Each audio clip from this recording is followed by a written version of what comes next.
Hey YouTube, we're gonna make peanut butter Reese's cookies tonight, and really very easy to make. So start out, you turn your oven on, set it to 350. The next thing you do is you open your container. Don't eat the cookies before you cook them, obviously. Here they are here.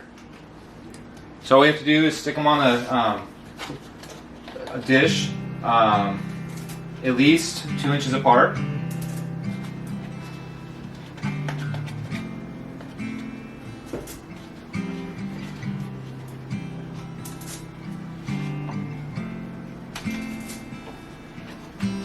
Stick them in, and we are good.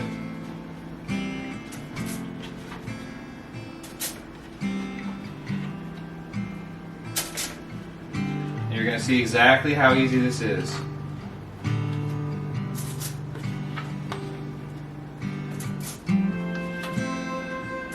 Alright, so we have our cookies. They're all laid out. We're going to stick them in our oven, start a timer, and we will have our cookies. And like I said, it says 14 to 18 minutes. So we just set our timer for 14 minutes. And then we come back and check on them. That easy.